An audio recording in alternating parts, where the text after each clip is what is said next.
Hello and welcome to another episode of Movies That Make Us. I'm Jake. I'm Tracy.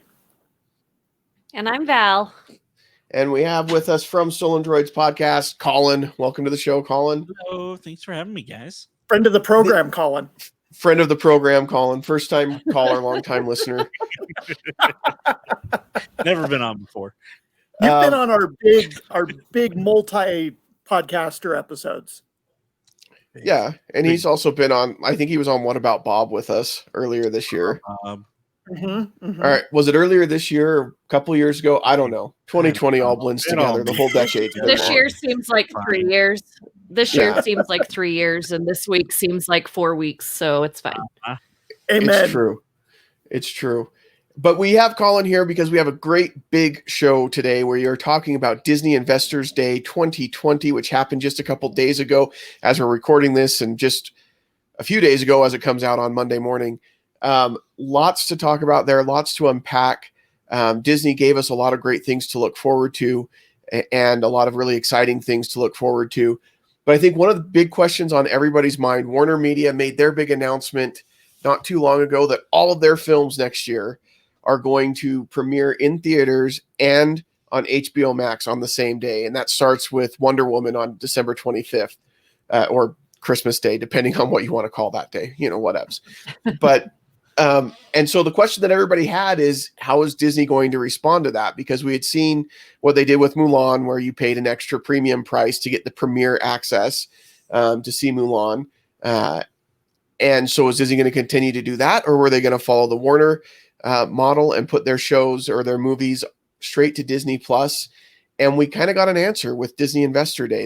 They talked about the movies that are coming out. They've still got some coming out just to theaters next year. They've got a few that they're going to give that premiere access to, that you can pay extra to get access to it. And then they've got a few that they're saying are going straight to either Hulu or Disney Plus. And I don't know if they were originally planned to do that or if they're adjusting that. So what were your guys' thoughts as they kind of announced that they were still going to do straight to theatrical releases? I'm excited about it. I actually got to go see a screening this week, and it's been a really long time. Nice. And at some point, we've got to get used to trying to get back to some kind of normalcy. It's not going to be the same. We're still going to have to wear masks and you should always wash your hands, people, like every day, at least twice a day, if not more. I would say more, but it's not going to look the same way that it's ever looked again. But I really like the fact that Disney is sticking to the fact that theaters are important and that a theatrical release is important. The cool thing about it is that you can decide what you want to do. If you don't want to go see it in the theater, you don't have to. But I really like that there's going to be some that are specifically for theaters, and then you can wait if you want to do like the, paid streaming, and then you can wait again if you want it to be on Disney. It's the same thing we've always done. Some people don't ever go to the theater. They waited to go to Blockbuster to rent it, and that was their Friday night movie. So this isn't like new, I don't feel. It's just the fact that it's on our minds because of the pandemic. But they're not the only ones that are charging premium prices for movies on streaming apps either. Almost every movie that's come out during the pandemic, you've had to pay between $9.99 and $30 to rent it. So, when people were throwing a fit about Mulan, I feel like there are some people that just always want to complain about Disney. And the Investors Day was not alone on that, because there was a lot of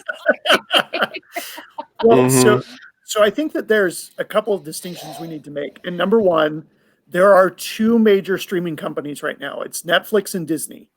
And everybody else is striving to try and catch them.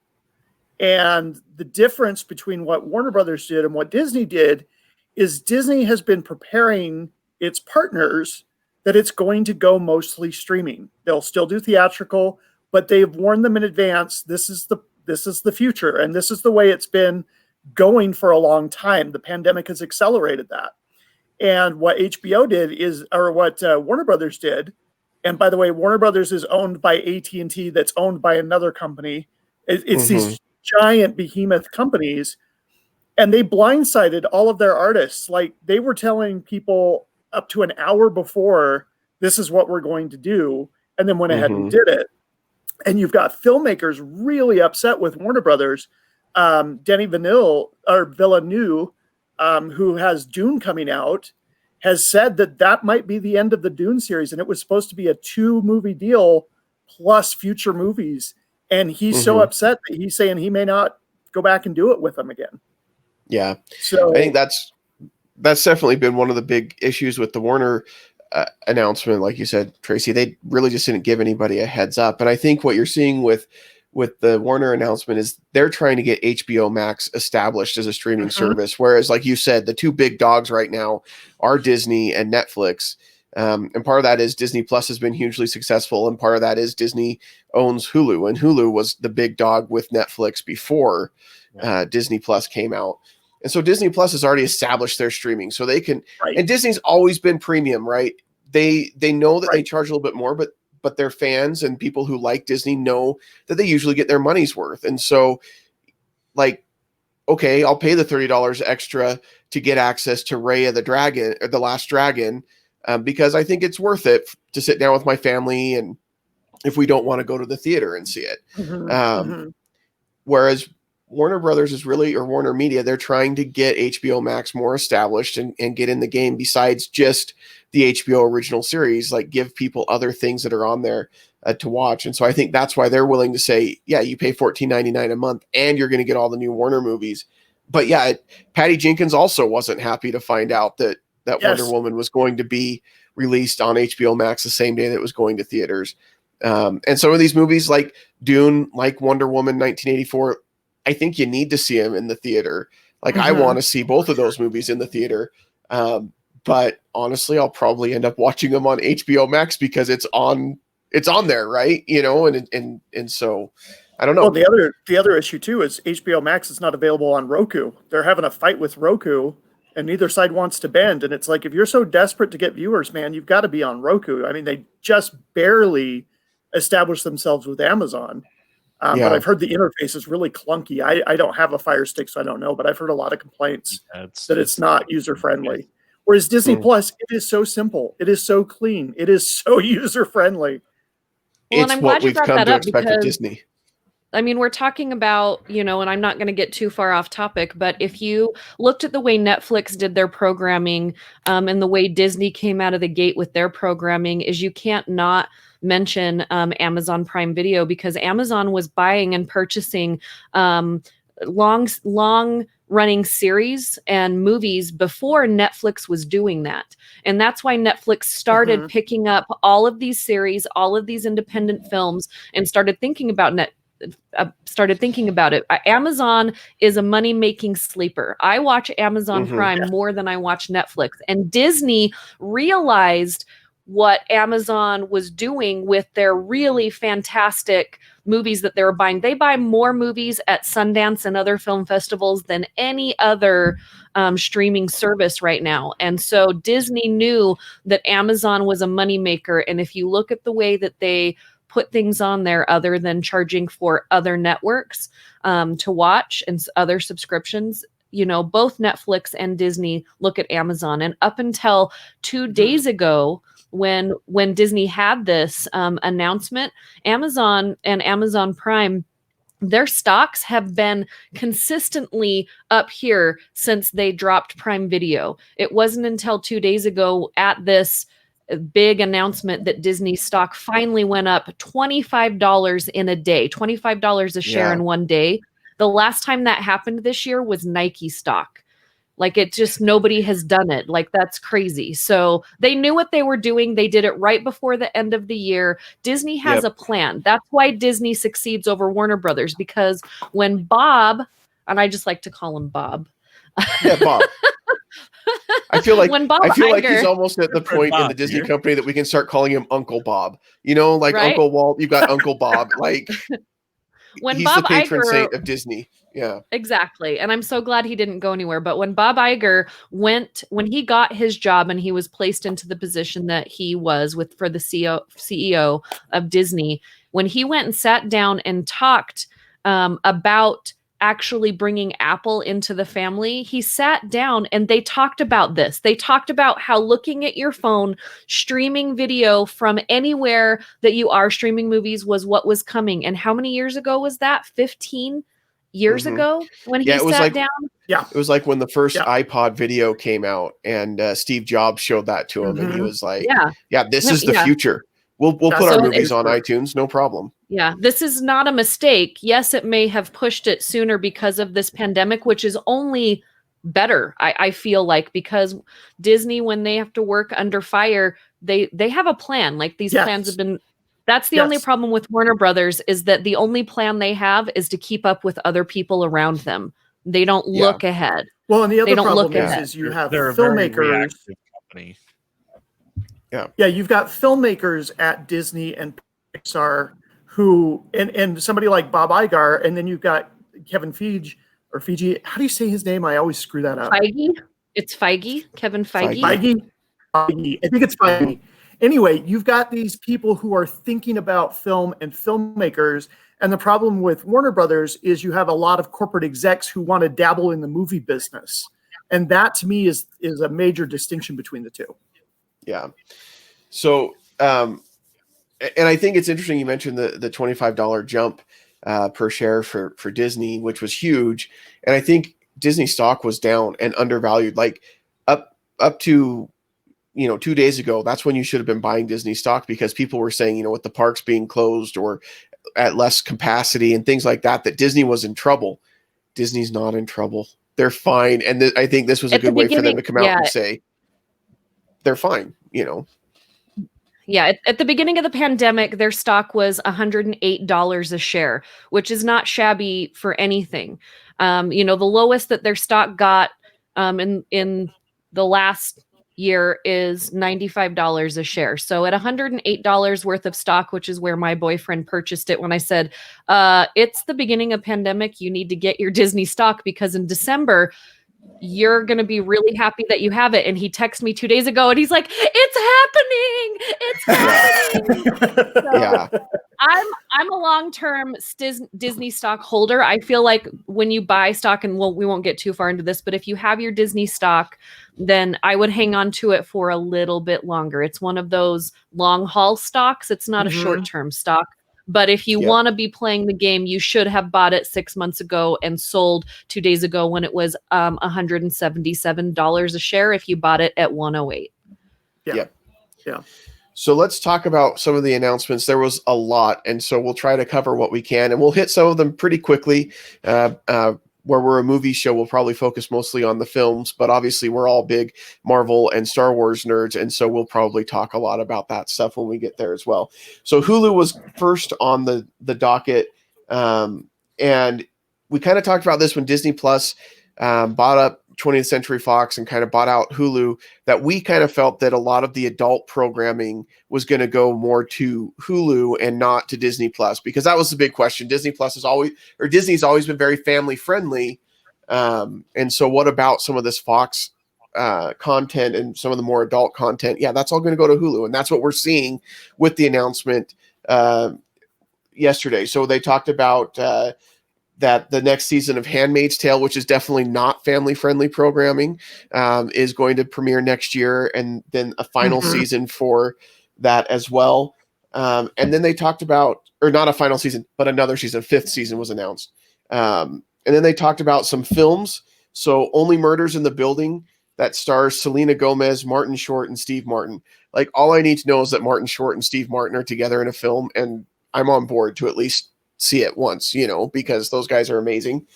They talked about, a Kate McKinnon drama starring Elizabeth Holmes called The Dropout.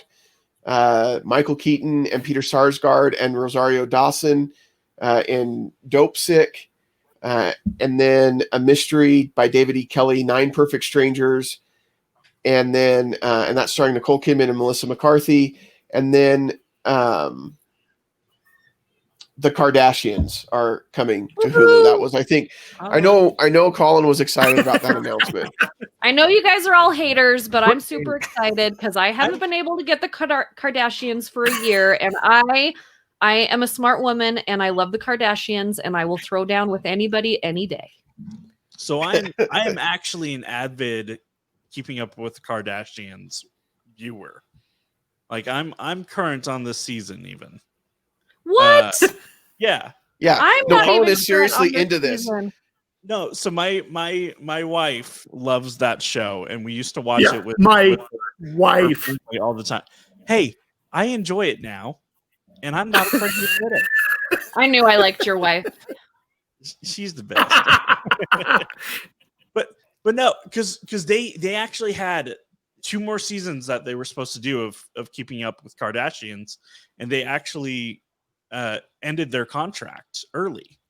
And so this season's the last season, which makes sense now because they're doing this with Hulu. Yeah, they're doing spin-offs. They're doing a whole bunch of spin-offs. Yeah, what they said It's on the for Kardashian Hulu universe. It says Hulu's also gotten the Kardashians to mosey over to its service from E! They'll be making new global content for Hulu. I don't know what global content is necessarily, but I think you're right. It's going to be a lot of different things. And it's going to be easier than ever to keep up with the Kardashians. Yay, I'm so excited. There. And it is a big deal. It kind of shows the legitimacy of Hulu, and I think that's a little bit of the clout that Disney brings by owning Hulu. So yeah. So that was Hulu. Oh, go ahead.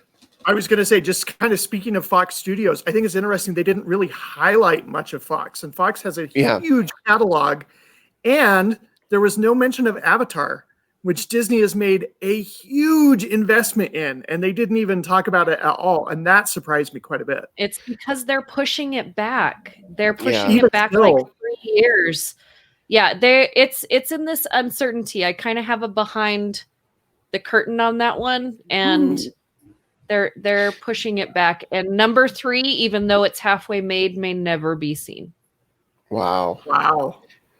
Well, and I think Avatar has kind of become that film franchise that, because it has been pushed back and delayed as many times as it has, it starts to feel like The Boy Who Cried Wolf, and that may be why they avoid talking about it until they have something more solid to say, this is for sure when it's coming out, and we have a solid, this is when it's happening. There's no way James Cameron would let that go just to streaming, and so I'm sure that number 2, they had it on the docket, and then they had a few MCU movies that they wanted to have come before that, and then the pandemic hit, and James Cameron is not going to not put this movie in an IMAX theater for a big opening weekend. Like he is very specific about his craft. So and then they started shooting 3. They finished shooting 2 months before the pandemic, and they started shooting 3, but the pandemic hit in the middle of shooting 3 because they were shooting them back to back. Yeah, especially for a movie that broke box office records the way it did when it first released. They're not going to just release it during a pandemic. But it's so interesting because it made so little cultural impact. This is not a movie that is like the cornerstone of anything. You ask most people and they're like, oh yeah, it's that movie about the blue skin people. See, and I struggle with that because I think story-wise you're right, but it did make a huge cultural impact because how many movies after Avatar came out were in 3D? For years, movies it was like, oh, should I see this in 3D or should I see it in 2D? And we've kind of gone away from that, and 3D's kind of become a gimmick of the past. But Avatar is what made that happen for years and years after. So, so I agree with you, but I do think there was cultural impact outside of just the story. And I think that's part of what they need to bring is they've got to bring something innovative to get people to come and see it, because just story-wise, people aren't going to be that interested in Avatar. So for sure. After Hulu, they went into FX networks, and we're not going to talk a whole lot about that because this is TV and we are a movie show. But I know that there are a couple of things that are exciting there. If you're a big fan of Always Sunny in Philadelphia, 4 more seasons of that. They've also got The Old Man starring Jeff Bridges. They talked about American Horror Stories. They gave more detail on that. Platform, which is BJ Novak's anthology series. Taika Waititi, who is all over the place, and the new It guy in Hollywood. He's got a series on FX about American teenagers in Oklahoma called Reservation Dogs, Native American teenagers in Oklahoma, excuse me.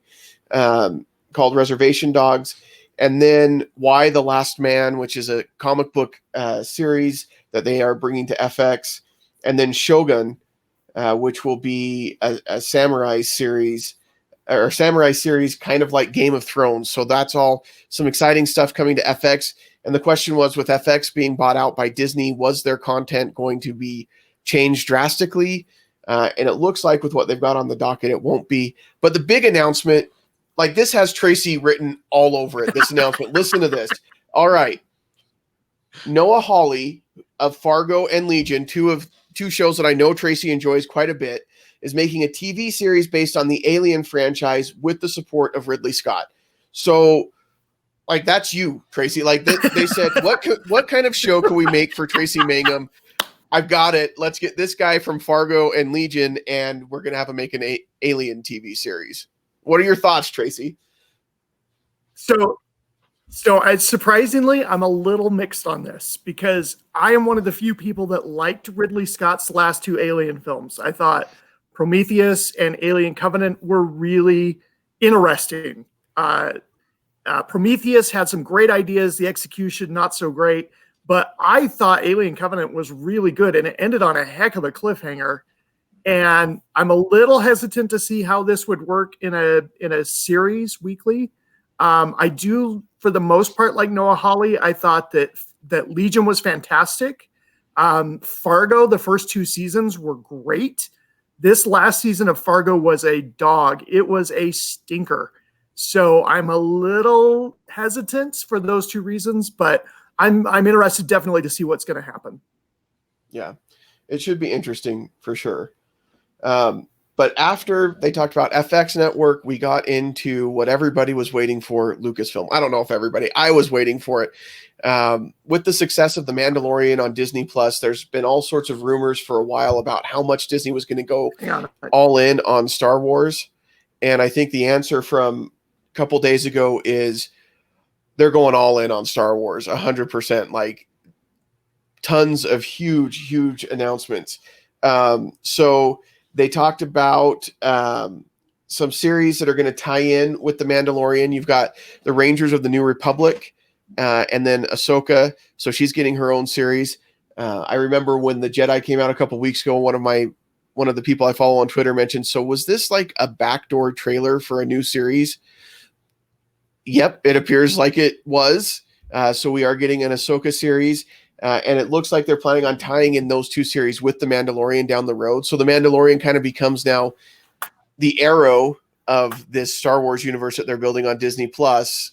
And then you've got The Flash and Legends of Tomorrow. So that would be like Rangers of the New Republic and Ahsoka that will tie in with this. So what are your guys' thoughts about kind of creating this intertwined storytelling like we've seen with the CW and we've seen like with Marvel with the Star Wars series? I'm excited for it. You have all of this content. Yeah.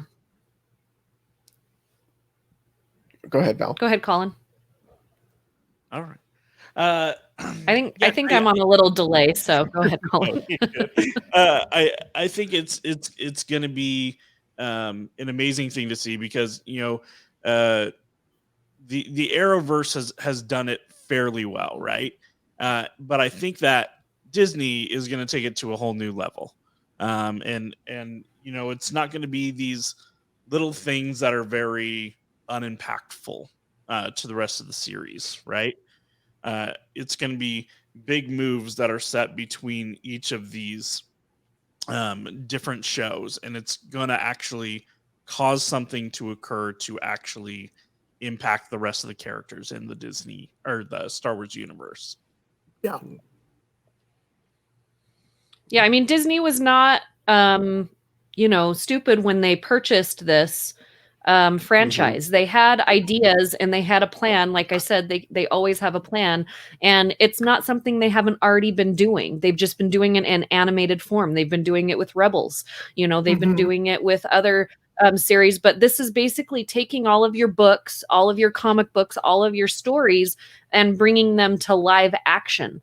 So, I mean, they've got enough material to go for years and years. And some people are like, it's an, they're going overboard. It's too much.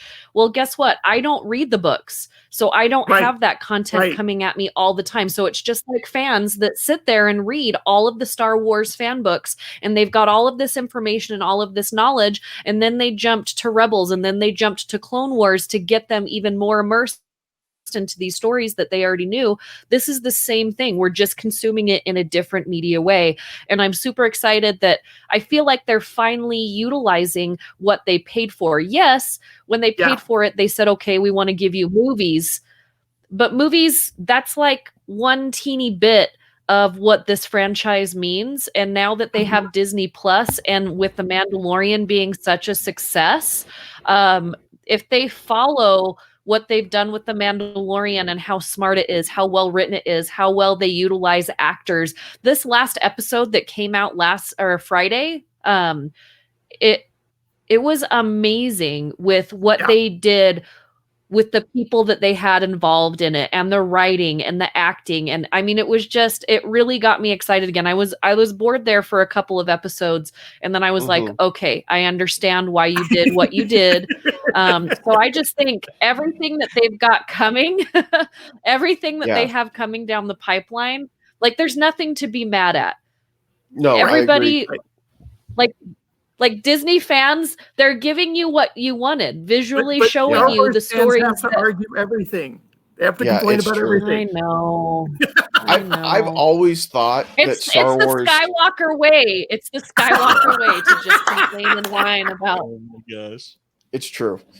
I've always thought Star Wars and the type of story that it is really lends itself to a serialized type storytelling, and so I'm excited that they're getting to play in this universe, because it's a big galaxy and there's a lot of different stories to be told outside of just the main Skywalker saga. And we're getting to see that in addition to the two that are taking place in the same era as The Mandalorian. We also have the Rogue One spinoff series Andor, which is starring Diego Luna, which a lot of people have been excited about. And this has been announced previously, but they dropped a sizzle reel, which that's one of my favorite named things in the industry is the sizzle reel, because it's just a great name. The Obi-Wan way better Kenobi than a trailer, I think. I agree. Yeah, a sizzle reel gets me more excited than a trailer. Then we talked about Obi-Wan Kenobi starring Ewan McGregor, and they announced that Hayden Christensen was also coming back to play Darth Vader. Like, not this Anakin is so Skywalker, exciting. Darth Vader. Well, yeah, because Anakin Skywalker's dead at this point.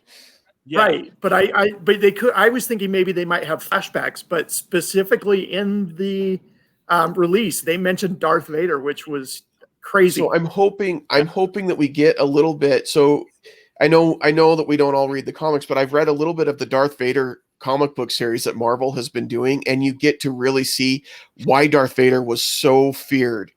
And we don't really get to see that in the movies so much. Excited. We just know that he's this big, intimidating guy. Right. Kind of like we always talked about how bad Boba Fett was, and then we finally got to see that last week on The Mandalorian. I'm hoping that we get the same thing with Darth Vader in this Obi-Wan Kenobi series, and we finally get to see why everybody was afraid of him and why he was so feared in the galaxy. And so I'm excited about that. That in Rogue One.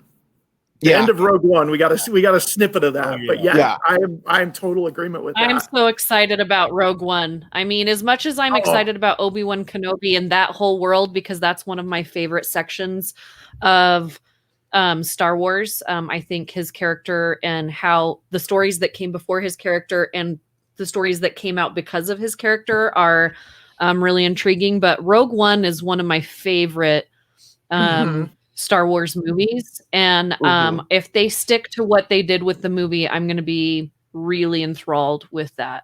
I'm super excited. Yeah, so Andor will be interesting. And then they also announced, so there's an animated series called The Bad Batch, which follows a batch of clones from the Clone Wars, which looks great. And then we've also got a series of Star Wars shorts called Visions, which I am so intrigued by, because I do think there are a lot of stories, and we're going to see all these great stories that don't tie into anything else except just that they're a great story. It's like the Pixar Spark shorts. Yeah.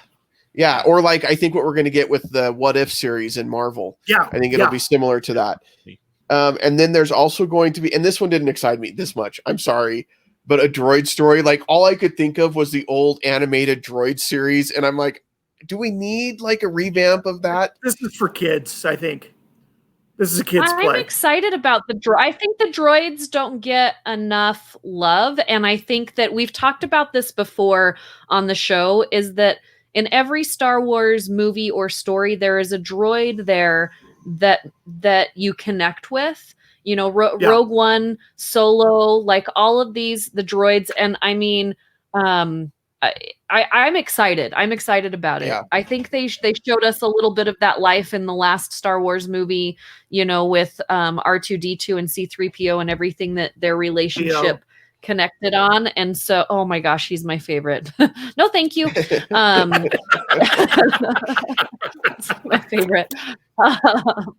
But yeah, I'm actually really excited about this. I'm intrigued to see where they're going to go with this. Yeah. All right. So my minor quibble. Yeah. I am not a fan of the prequels, as we all know. I hated Attack of the Clones. Yeah. Immensely. I did not watch Clone Wars because I don't care about that period in the Star Wars universe. But now with Ahsoka and the Bad Batch, they're going to force me to watch the Clone Wars. And I heard it gets better, but oh my gosh. Yeah.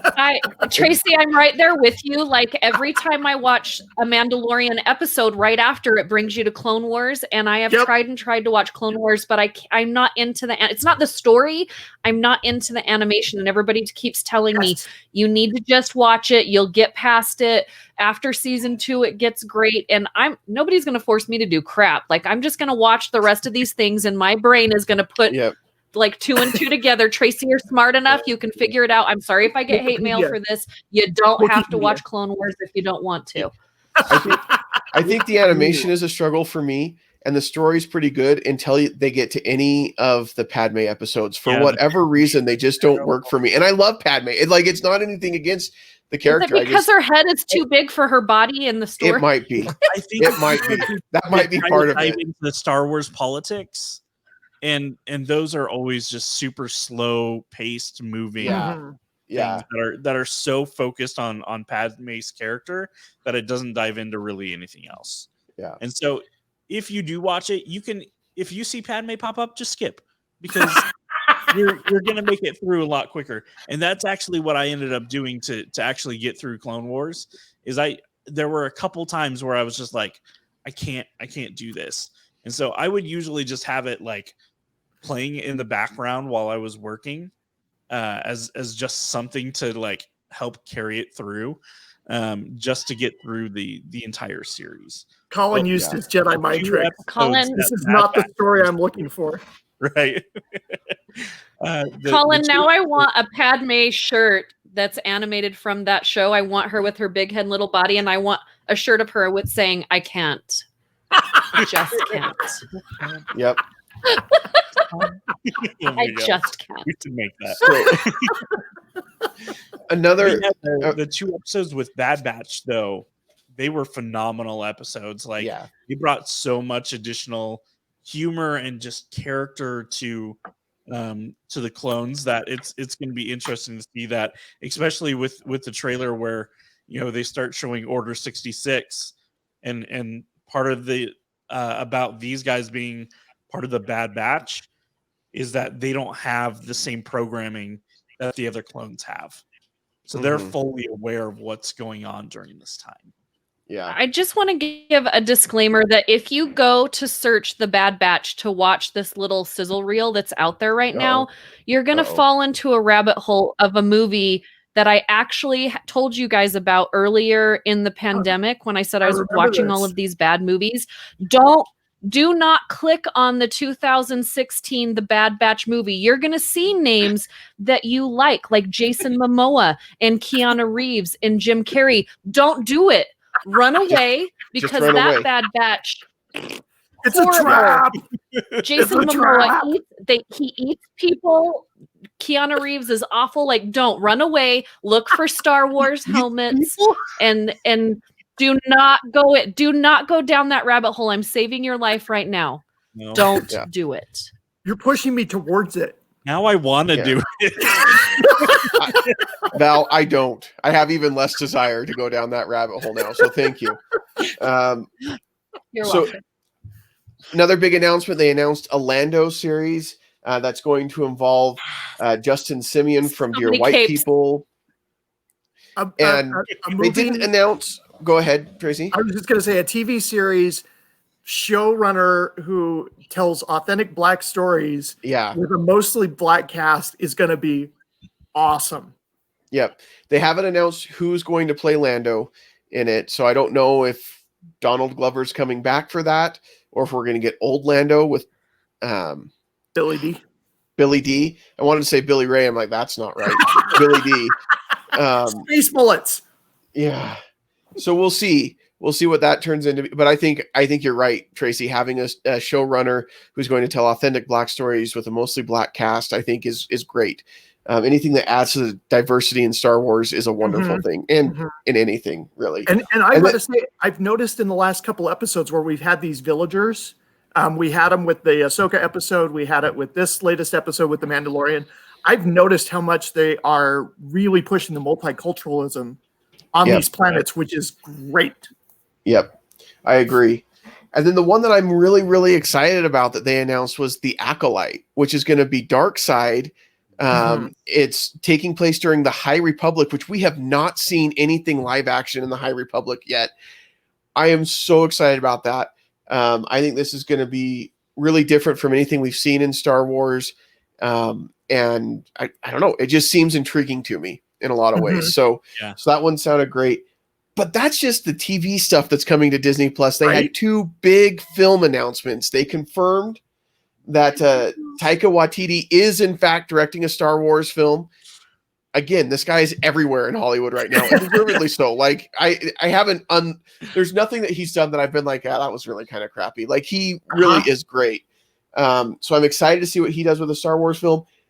And then they played the video, and I just about cried. I screamed when I saw the title pop up. I was excited when I saw who it was that was talking. So Patty Jenkins has signed on to direct a Star Wars film, and it's going to be Rogue Squadron. Yes! I can't believe that they're making a Rogue Squadron movie. I don't know how much it will tie in with the books and the graphic novels that are now legend. But this was the squadron that was led by Luke Skywalker and Wedge Antilles previously. So I don't know if this is going to be a totally different story. I don't care. It looks like I'm just so excited. Dude, this is Patty Jenkins. It's a good time to be a nerd. Like it's the best time to be a nerd.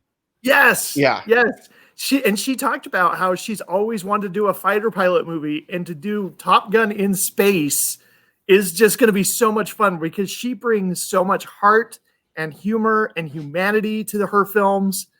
I'm over the moon with this one. I knew Taika was going to do a film. I was excited about that because I'm a huge Taika fan. But when they announced Patty Jenkins, I just about fell off my seat. It was crazy. Yeah. It's super exciting. And I'm just hoping, since it is Top Gun in space, are we going to get shirtless space volleyball? We better. Of course. Or I will riot. I was just playing Star Wars Squadron just last night, and Wedge comes up on the screen, and I'm just like, oh my gosh. And he just starts talking about all these top secret missions that the Rogue Squadron would always be going on. So I'm excited to actually be able to see those visually. And this is really like, it's one movie that can really launch a franchise of movies that would be so different from what we've seen in Star Wars films. There's not going to be a lot of Jedi stuff. There's not going to be a lot of Force stuff. And I love all of that, but this is going to be just in space, dog fights. Like it could be really, really something special. And so that was the Star Wars part of Lucasfilm. They also talked about a Willow series coming to Disney Plus, a 5th Indiana Jones movie. They confirmed that, which, okay. I would really love to see them say, you know what? They talked about that a year ago. So I mean, that's not, that wasn't anything new. That aren't new here. I'm excited for James Mangold taking it over. It'll be interesting to see what he does compared to Spielberg, but I love Indy. I love Harrison Ford, but it's kind of time to either reboot or let it go. I really think that Indiana Jones could be like James Bond, where you can keep telling the story with the same character. You just bring in a different actor and we just kind of move on and move forward with it. Yeah. But it's okay. We're going to get Harrison Ford again. We'll see how it goes. And then they announced another movie. What was it? Of Blood and Bone, which is based on a fantasy novel series that's set in Africa. I am so excited about this because Lucasfilm has not done anything really that isn't Star Wars or Indiana Jones on the big screen in a long time. Willow, I think, was the last thing that they did that wasn't Star Wars or Indiana Jones on the big screen. I'm really excited about the idea that they're doing something new and original. I've heard really good things about that book. I haven't read it, but I've heard really good things.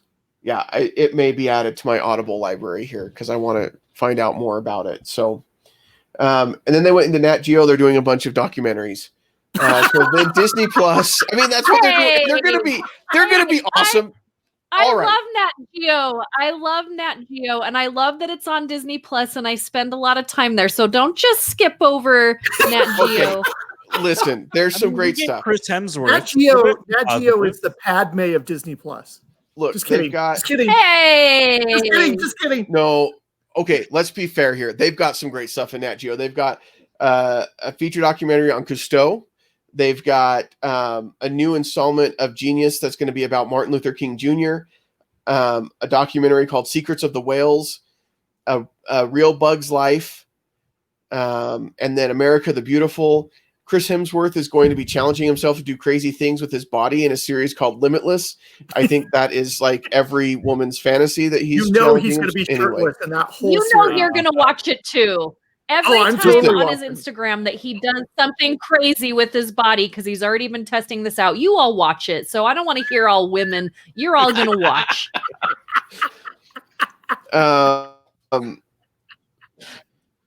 And then something with Will Smith. So there is some cool stuff coming to Nat Geo. And if that kind of stuff, I mean, I find that stuff interesting and it's great to turn on and learn something new. So really some cool stuff that they're doing there. Then they got into the Disney. I'm sorry, Val, I didn't mean to just skip over Nat Geo. I kind of did just to be funny, but there is some really good stuff. Then we've got the Disney Plus TV series starting off with, I think I can safely say the series that nobody was asking for, and that's a Mighty Ducks Game Changers series. Like, do we need a TV series based on the Mighty Ducks? But it's coming. Emilio Estevez's kids are getting ready to go off to college. He needed something to do. Yeah. Emilio's kids are going to college. He needs some cheddar. Well, I guess. No, as long as they have all of the cheesy one-liners that they had in the movies, I'm okay with this series. Yeah, I was hoping it was going to be the reboot of the animated series for the Mighty Ducks. Yeah, also something nobody is asking for. I didn't even know they did that. I forgot. So Disney has always been about multi-marketing, like across multiple channels, and so when they bought their hockey franchise, it became the Anaheim Ducks. They launched it with. And they called it the Ducks after the Mighty Ducks movie, but they launched it also with an animated series called The Mighty Ducks. And they were like anthropomorphized ducks that played hockey. It was, anyway. And then they're also doing only $7 word you can use today. You're welcome. Well, I made the most out of it. That's a good one to use if you only get one. They're also doing Turner and Hooch. Okay, with Josh Peck. Again, I think that's something that nobody was necessarily asking for. And I say that, but here's what I also know about Disney. They know their audience, and so these are going to be successful with somebody, and they're going to be like, yeah, it worked. It did what we wanted it to do. Yeah, there's a lot of TV series on Disney Plus right now that I don't watch. They're not made for me, and I don't think anything of them. Like, there's a lot of content on there. I'm like, I don't care about that at all. But we have to understand, like, somebody does. They are actually doing it across the gamut for a lot of different people. Yep. And then they've got Big Shot starring John Stamos. That's going to be about high school basketball, girls' high school basketball. And then I'm going to watch that with the sound off. just to be John Stamos. And then the Mysterious Benedict Society, which sounds interesting. And then I don't know what I think about this. They've got a Beauty and the Beast prequel series starring Gaston. So you've got Josh Gad in it and Luke Evans. I don't know, like, okay. I don't think I'm the audience for that one. Like Beauty and the Beast, the live action was fine. And Luke Evans and Josh Gad were fine in it. But I don't think I watched it and thought, I'd really like to know more about Gaston's backstory, where he came from and who he was before he was obsessed with Belle. But there will be people that are interested. Yeah, I don't know how this one's going to work out. I just feel like the reason why they were so good in the movie, because I didn't care for that movie very much. But I thought they were the best part of that movie. But it's because you got them in like little bits and pieces. Like you didn't, it wasn't all about them. So I think having them like it's them on screen and it's all that attitude the whole time. I don't know. This is the only one when I saw it, I was like, really? It's like, I really like Lucky Charms because I think the marshmallows are the best part of the cereal, but I don't think I'd want a cereal that was all marshmallows. Like that would be too much. Yeah. You're past that age. Yeah. My daughter's all for it. Then you've got Ron Moore from Outlander is doing a Swiss Family Robinson series. Could be good. Yeah. I'm actually excited about this one. Yeah, I'm interested to see how it goes. I think you've got some good components there. I've always liked the story. Yeah, I think Swiss Family Robinson's a great story. It's classic. Will this, though, lead to them redoing the Tarzan treehouse as the Swiss Family Robinson treehouse again? Whew. Fingers crossed. That would be awesome. That would be good. That would be very nice. I would love that so much. And then Crazy Rich Asians. Well, I won't get into everything I want. Sorry. The Crazy Rich Asians, John Chu, is doing Percy Jackson's and the Olympian series. So this I'm excited for because the movies kind of stunk. And I think that this is, again, a story that lends itself to being serialized. And I think you can go more in depth with what the books were in a series. And so that one seems exciting as well. Then they announced some films. We've got a Hocus Pocus sequel. Tracy. I don't like the original. I'm not the demo.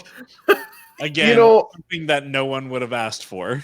But I don't think that's true. That nobody. I think there's a small pocket of super fans that are super excited about this film. And you know what? I do appreciate the original, but I feel like they told the story. I mean, I've talked to Ty over in Multiplane about this, and there is more story to tell, but I don't know. Yeah. I don't know either. Or Doug Jones, I'm okay with it. It's fine. That's a good point. That's a very good point. I think there are enough of the hardcore fans that are going to be excited about it, but I'm just not one of those. And I think if you're not a hardcore fan and you watch Hocus Pocus, you're like, okay, that was it. Yeah. Well, it kind of makes me think, like, I tried to watch Godmothered on Disney Plus. I got about 40 minutes in, and I love Isla Fisher, and I love the lady from Brittany Runs a Marathon. I can't think of her name. And that was a stinker, and I just had to pull the plug, and I kind of think the same on this Hocus Pocus. Yeah. And then they're also doing a Zac Efron starring Three Men and a Baby remake. Colin's excited. So excited. I don't know. I used to watch that movie over and over and over, and I think that it's actually timely because that movie is old, but it's a really good story. They picked the right actors at that time period to play those, and I love Zac Efron. I actually think this sounds fun. I think if they get the right, I kind of think this is a good idea. I agree. Zac Efron's talented. I think it's a fun story, and I think you're right. You watch the original, and it's old. It just feels old when you watch it now, and so I think that it makes sense. And it if was they really get the fun right at the two time, actors, so yeah, and if they get the right two actors to play opposite of Zac Efron, I think it could be really, could be really good. Yeah. So, and then they've got a couple of sports movies that they're doing based on Chris Paul, the Greek basketball player on Milwaukee, and then Keanu Lowe. So his name is Giannis Antetokounmpo. I can't say his name. Close. Just call him the Greek Freak. Yeah, the Greek Freak. But he's amazing. And then they've got Ulysses, or what is this? Flora and Ulysses, which looks bonkers. But I think, again, that's one that my girls are probably going to enjoy. Yeah, it looks bonkers. That's got to be a 2-cent word. That's not like a $7 word like anthropomorphized, but, I got to save money somewhere. You're just so versatile. I love it. And then we've got an updated version of Cheaper by the Dozen from the Blackish creator Kenya Barris, which sounds okay. Cheaper by the Dozen was an updated version of Cheaper by the Dozen, and now we're getting an updated version of an updated version. So that's fine. It's a timeless story that you can put into any time, and it works. So, and then Diary of a Wimpy Kid movie that's going to be animated, and a new Ice Age movie, which again, put that in the category of nobody was asking for it, but there it is. Yeah. And a Night at the Museum animated film. So I think they've got some interesting stuff coming to Disney Plus. All of that is going to Disney Plus from Disney Studios. And then they mentioned The Little Mermaid live action that's coming to theaters. And this looks like a pretty good cast. You've got Awkwafina. What was that Something face? smells fishy. What was that I face? like it. I'm not a big, I'm not a Little Mermaid was not one of my favorites, and then I don't know, their live actions have not worked for me recently. Melissa McCarthy as Ursula, that's gonna be epic. Oh, it's gotta be good. Oh, I don't like Melissa McCarthy. What? I love The Little Mermaid, and I just feel like everything that they've done live action with The Little Mermaid so far has been seriously disappointing. They did the live Little Mermaid on TV, which I thought was just like awful. That it was like eating sushi at a gas station. I felt like that's what that was, and so I have a really bad taste in my mouth. I didn't care for. I like Maleficent. I liked Jungle Book. I didn't care for Mulan was okay. But I don't know. Like I don't know. Are you sure the bad taste in your mouth wasn't either bad sushi or the fact that you were eating what you were watching? I mean, it's never stopped me before. So let's also talk about coming to Disney Plus. A hybrid live-action animated movie, Chip and Dale Rescue Rangers. I have no idea what to think about this.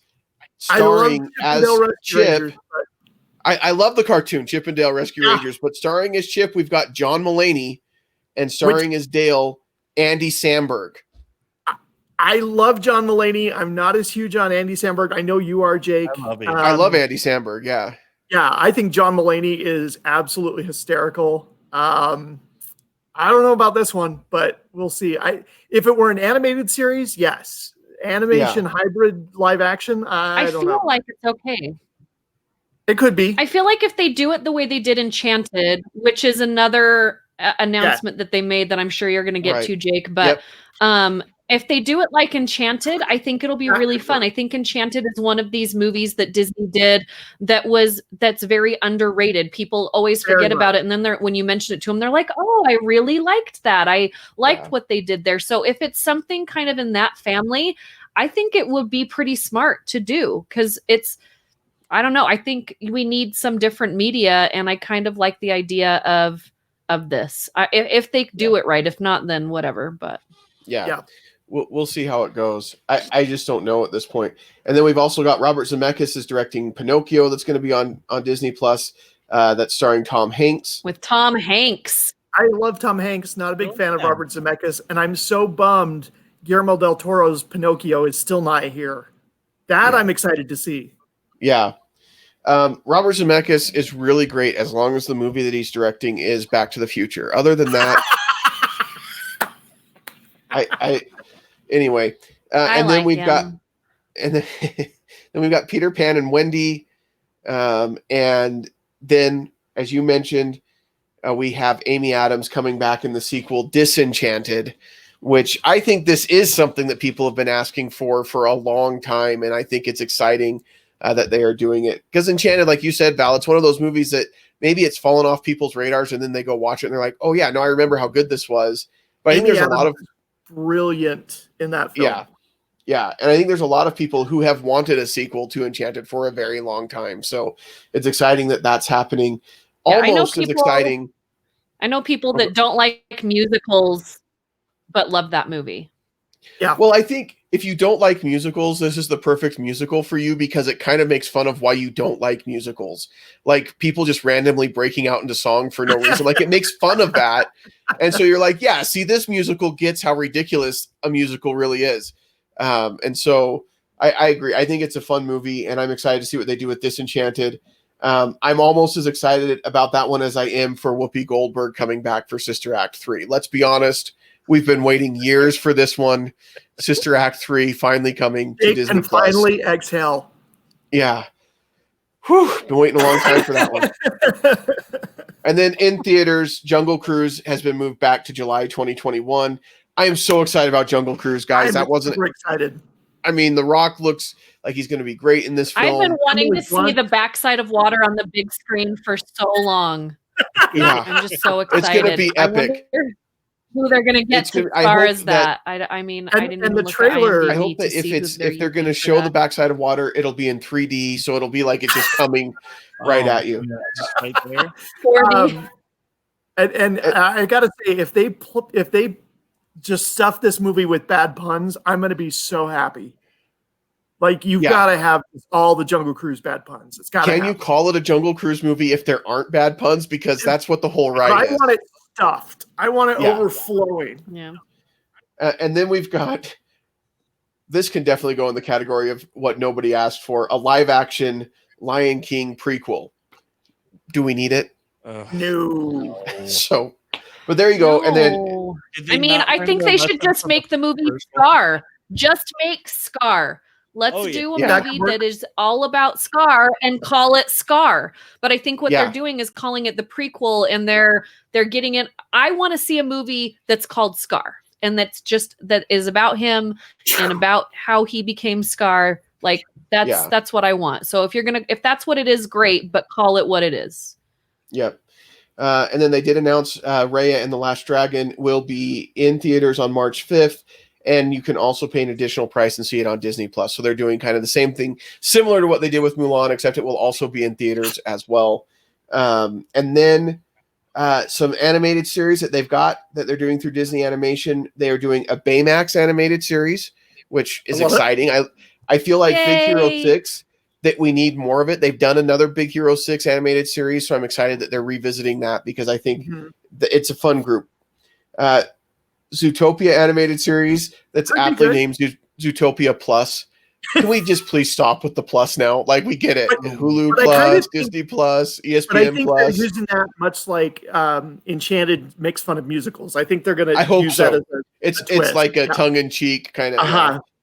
And then we've got a Tiana series based on Princess and the Frog and a Moana series that they announced. Tiana series I think is interesting. They announced that as they're getting ready to redo Splash Mountain themed as Princess and the Frog. Disney does not do these things by accident. And I am so excited about this one. They are collaborating with a Pan-African entertainment company called Kugali, and they are doing a science fiction series called Iwaju, which from the art that they shared looks incredible and beautiful and amazing. It just looks really, really cool. Yeah. So I'm excited about that one. And then we've got from Disney Animation and Lin-Manuel Miranda, we have Encanto, which takes place in Colombia. So I have been impressed. Disney is really starting to push a lot more of these diverse stories in different places, which I like because I'm not familiar with Colombia and their culture. And so this will be exciting to learn a little bit more. Same thing with Iwaju. It's not a culture that I'm familiar with. So it's great to get those stories told and become more familiar with something different and new. And that was kind of it with Disney animation. And then Pixar, we got to get through Pixar quick because we got to get to Marvel. They've got Turning Red, which is an animated movie. Could be really good. The artwork's cute. Yeah, and it's directed by Domi Shi, who did Bao, the short. So I don't know if somebody's going to get eaten in this one. I guess we'll have to wait and see. And then we know about Soul coming. I'm so excited for Soul. Luca. And then we've got Lightyear. Okay. Chris Evans. With Chris Evans. But this is with Chris Evans, fine. But this is the story of the real Buzz Lightyear that inspired the toy. So that I think is kind of a unique take. I think that's going to be sweet. And that could be a lot of fun. Chris Evans is great. Yeah. So we'll see. A lot of people upset that it's Chris Evans and not Tim Allen, but okay, it is what it is. But like I said, it's the guy whom they modeled the toy after. So yeah, I'm okay with it. Look at the butt of Buzz Lightyear and look at Captain America's butt. This is how they cast this. This is exactly how they cast this. Butt looks better. Does this mean Chris Evans that Chris Evans is going to move beyond just being America's butt and he's going to be the galaxy's butt? He's going to be the universe's butt. Yes, we'll see. It's the universal butt. Yep. And then on the Marvel front, there wasn't a lot of new announcements. Just some finally some footage from Winter Soldier and the Falcon and Winter Soldier. Yes. They gave us an official trailer number 2 for WandaVision. And then a first look at Loki, which looks insane. A lot of fun. It was so good. It was so good. Tying in with DB Cooper at the end, I'm like, that's brilliant. I was really worried where they were going to go with this because I was like, I don't know, this could fall flat. But the fact that they tied it right in with the cinematic universe, like where was he when he blipped out, like all of these different times, that, and I just thought so smart. So smart. I love it so much. Oh, shoot. Now I'm having a brain cramp. Who's the guy that's starring with him? Owen Wilson. Yeah. But he's like, we all know you like to talk. Yes. Which did not see Owen Wilson coming. Like, I had to look twice to make sure it was Owen Wilson. Because it's like a great Owen it was Wilson. A double take. Yeah. It wasn't the blonde, like messy hair Owen Wilson, but I was like, the voice is unmistakable. And then I looked at the nose. I had to look at the nose. I love that he's stepping outside. Yeah, yes. I agree. I'm excited for it. I like Owen Wilson a lot, and so I love that he's going to be in it. Then they kind of just announced some updated dates for the stuff that we knew was coming, like Black Widow, Shang-Chi and the Legend of the Ten Rings, and then Doctor Strange and the Multiverse of Madness. That movie's going to be nuts. Oh, wait. No, I'm thinking Spider-Man 3. Sorry. And then Spider-Man looks like it's going to be nuts with all of the announcements that are coming out there. But they didn't really hit on Spider-Man because that's a Sony thing. And so we'll see how that goes. But then they talked about a series coming to Disney Plus, Miss Marvel, which is going to be awesome. Miss Marvel is a hugely popular character at this point. And so that's going to tie in with the bigger Marvel universe. That's one that I can't wait to come out and have my girls sit down and watch with me. I think they'll really enjoy it. Then we've got the Avengers game was amazing to see her character and actually, be able to put that on a screen. And so I can't wait to see that Plus series as well. Yeah. And then and she will show up in Captain Marvel too. So this will be tied in with that. And then we've got Hawkeye, which we knew was coming. I like Haley Steinfeld. Yep. Yeah. And then Moon Knight, which we knew was coming. She-Hulk, which like Moon Knight, She-Hulk, Hawkeye, all of those we knew were coming. They talked about Secret Invasion, which is going to be, I love this. It's bringing Samuel L. Jackson and Ben Mendelsohn together. Like, they were the highlight. Their relationship was the highlight of Captain Marvel for me, or one of the highlights of Captain Marvel for me. I cannot wait to see the two of them together.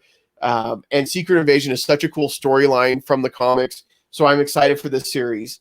And then Ironheart, which is going to involve Riri Williams, and she's going to create a new Iron Man-esque armor. And then Don Cheadle is playing War Machine in a series called Armor Wars. Yeah. So, yeah, that's kind of, we'll see how it goes. Yeah.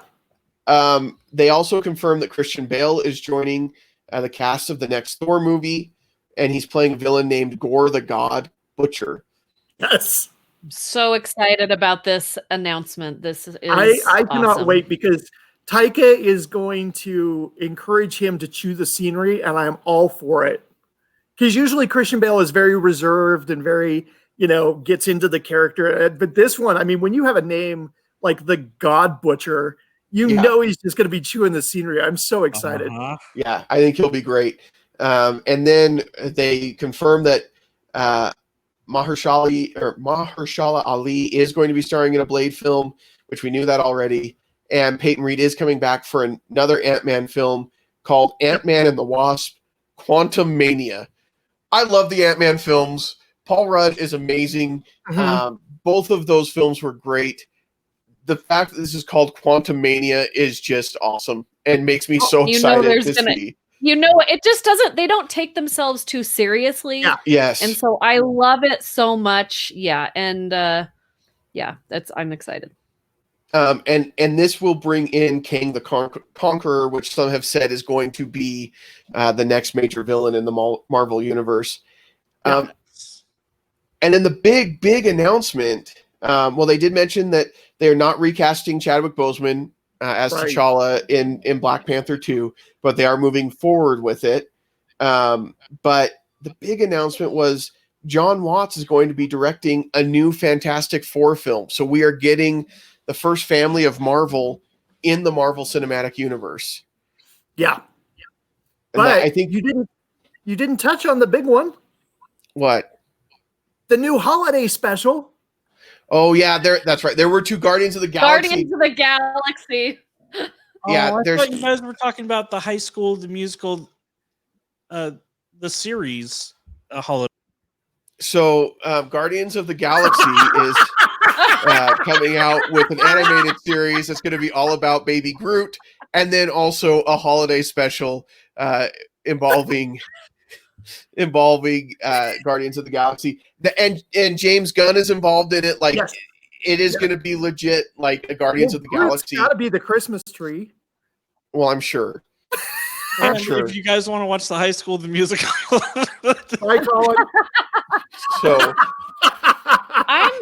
I'm super excited that they finally said it out loud that between Spider-Man 3, oh my gosh, what's his name? Doctor Strange. No. Doctor Strange and one of the Spider-Man 3, Doctor Strange, and one of the new series, like they're all going to be kind of tied together with characters that are going in and out of all three of these, and I'm really excited about that.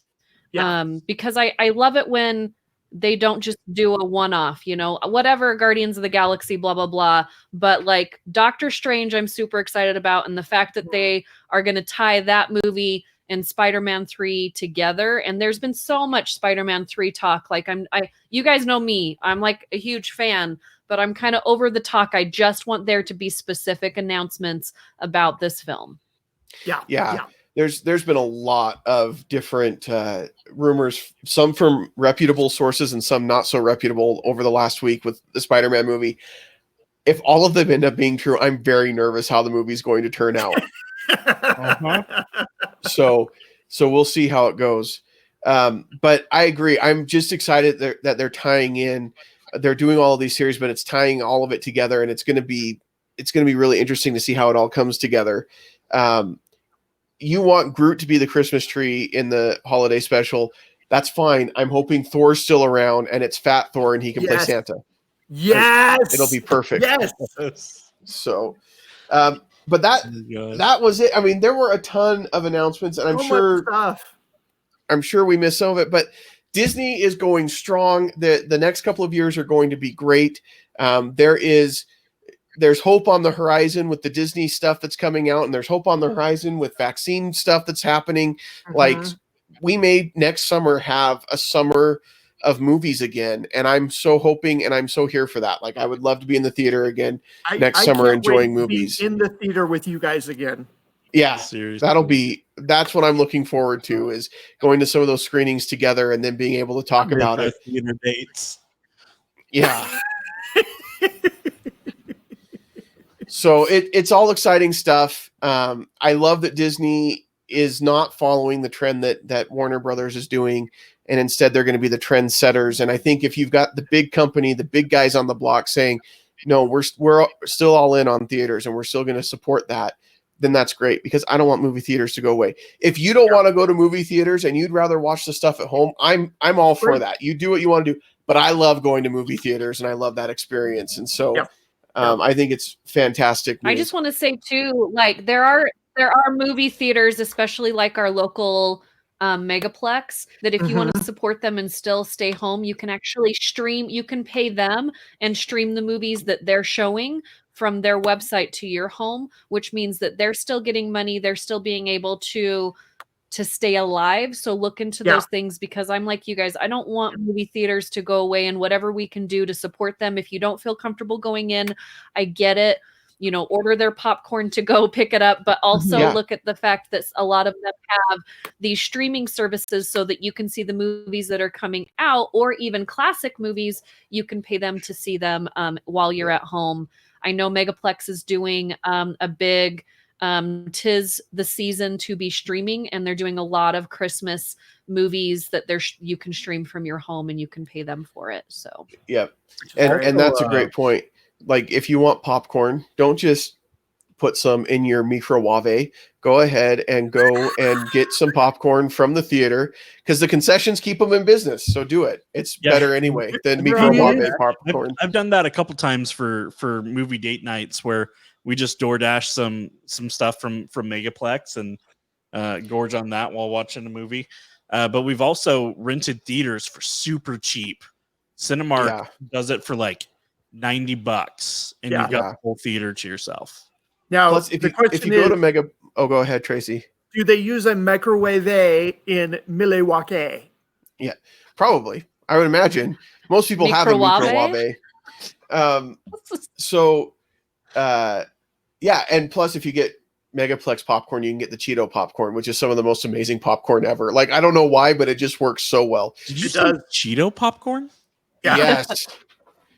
It is groundbreaking. And this is the thing. You can have them mix it. You can mix the Cheeto in with the regular, in with the like candy popcorn, the caramel corn, and all of that together is like magic in your mouth. And I know they're selling the big Megaplex refills, so that you can just buy the tub, and you can paying for the refill is a lot cheaper. So you can get those right now, like for someone for Christmas. I feel like if you're going to get all three of them mixed, you should call it like the Christmas popcorn special, because it reminds me of the tubs of popcorn that you get that would have caramel in 1/3 and the cheese popcorn in 1/3 and then the regular popcorn, which I always thought it was weird when I was a kid. Like, who wanted the cheese popcorn? But now I get it. That. Right. So anyway, cheese first.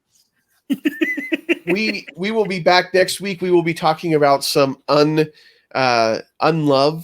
underappreciated Christmas movies. I think unloved, but some underappreciated Christmas movies. And so we're excited to talk about that, because the Christmas holiday is upon us.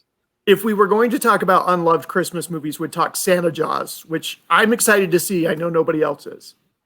Yeah, we would talk about that one. But we're not, so we're not going to talk about it. So, but in the meantime, and for the foreseeable future, we won't see you at the movies. But maybe that's changing. We'll see. It's coming. But in the meantime, we won't see you at the movies. Have a great week, everybody. We'll see you later. Bye. Bye.